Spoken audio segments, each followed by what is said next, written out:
How to buy from AliExpress and sell on Amazon. Hey guys, in this quick tutorial, I'll show you how you can buy from AliExpress and sell on Amazon. So the first thing you're going to have to do is simply open up the AliExpress app first.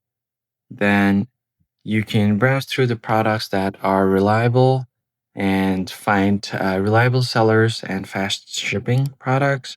Then you can go ahead and look at the product description. Add this same product on the listing on your Amazon. Then what you can do is obviously set up the price a little bit higher than what you're costed on AliExpress to make profit. And once you've set up your product on Amazon, when people order the product, you don't even have to purchase it directly to you and ship it to them.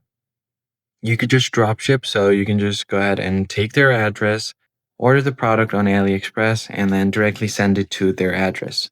One thing you have to notice is that you have to manage customer service and tracking. So make sure that you keep track of the order and respond quickly to the customers if they have any questions.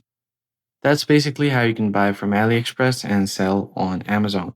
I hope this tutorial was helpful to you, and I'll catch you guys on the next one.